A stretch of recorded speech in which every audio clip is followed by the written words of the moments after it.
Hey everyone, and welcome to my channel.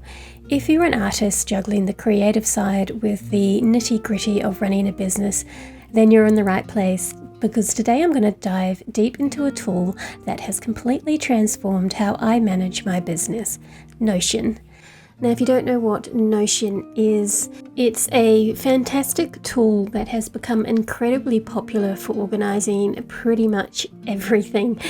Think of it as a highly flexible, all-in-one workspace. Instead of having separate apps for note-taking, task management, project tracking, and databases, Notion lets you create and connect these things within a single platform.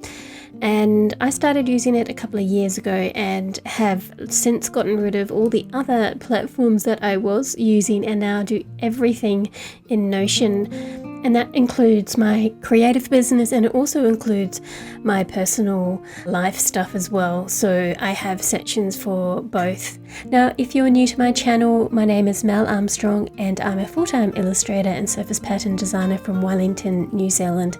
I illustrate children's books as well as license art and patterns for companies all over the world.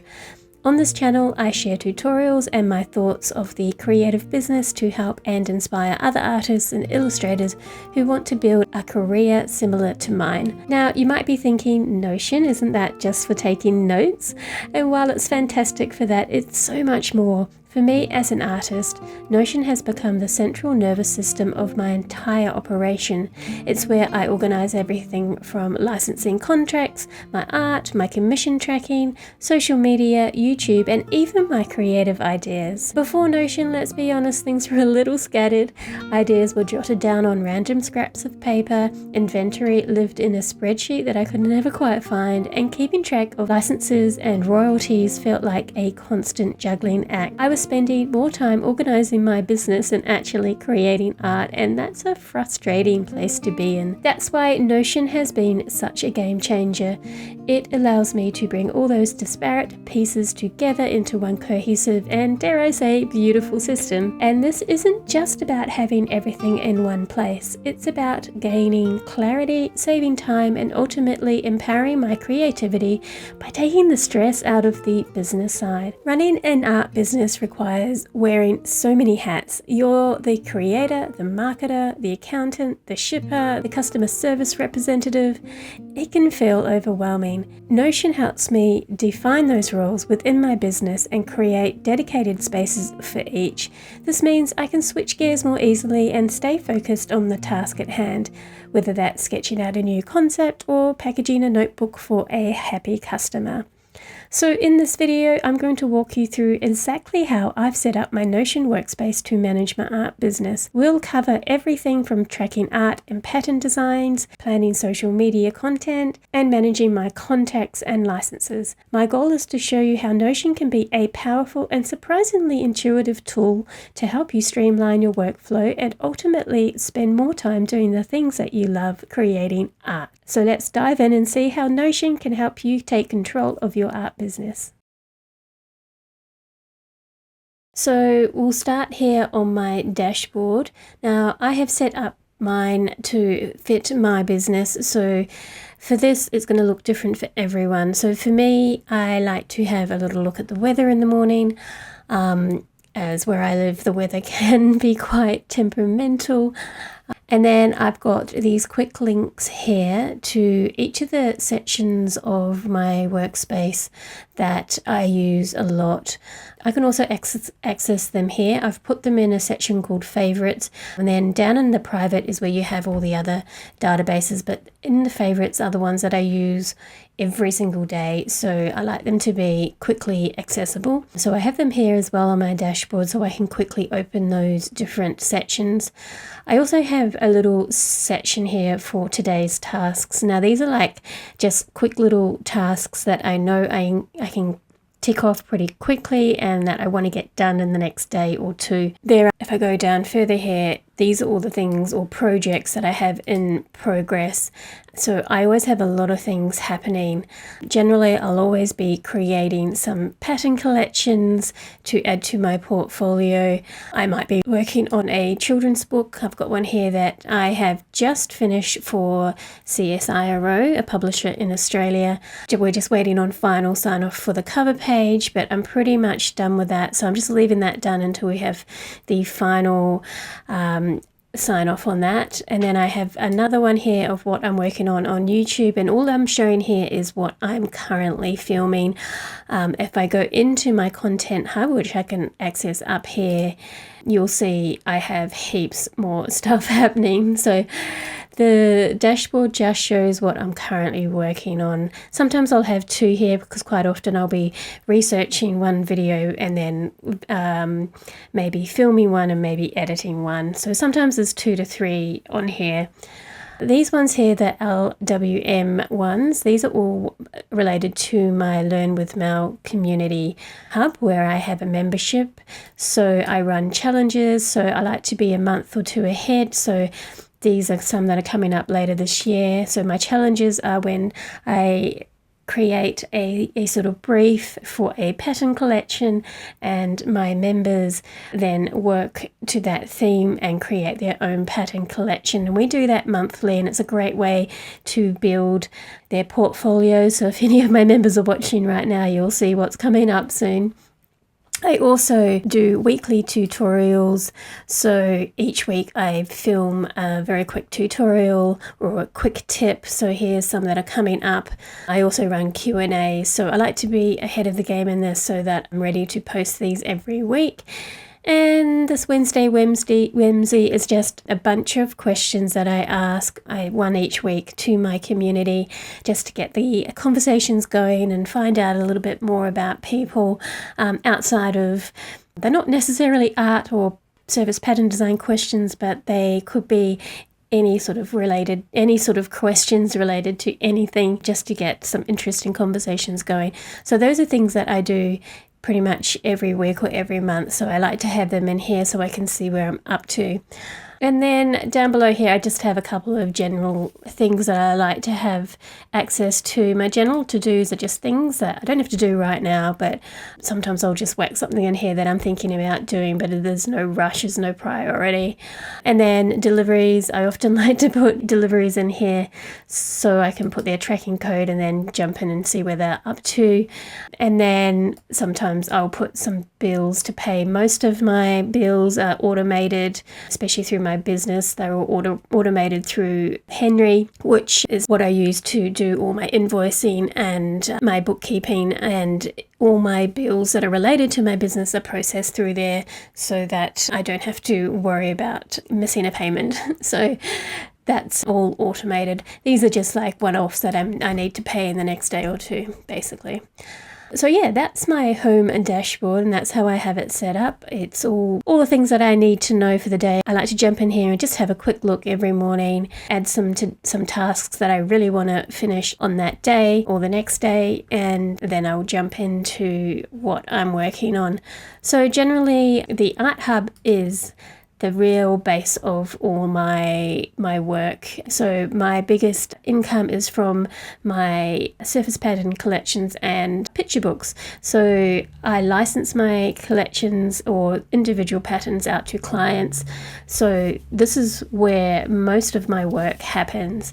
So in my collections database here, I will have collections that I'm working on, and then in here on the completed tab you can see all the ones that I've completed. And then if we go back into the Art Hub here, these are just all the individual patterns that I've created.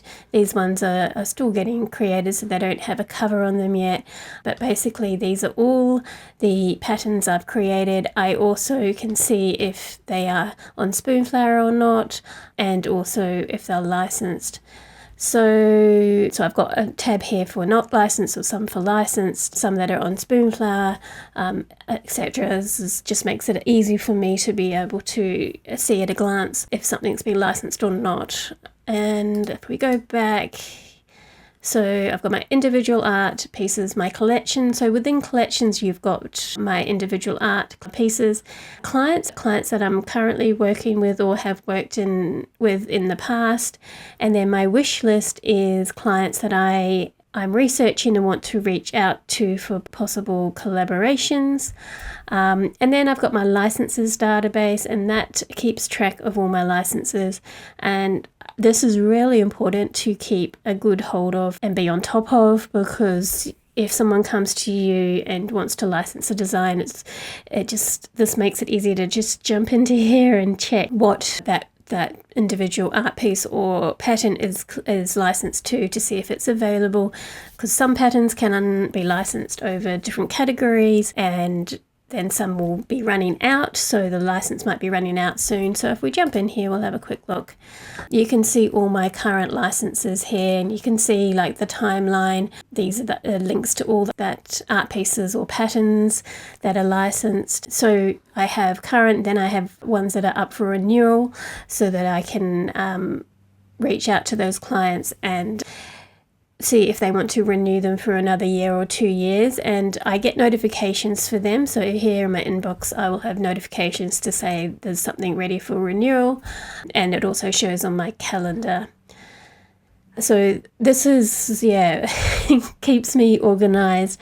Also, I have a royalties one as well. So a number of my clients pay royalties, and they pay out at different times during the year.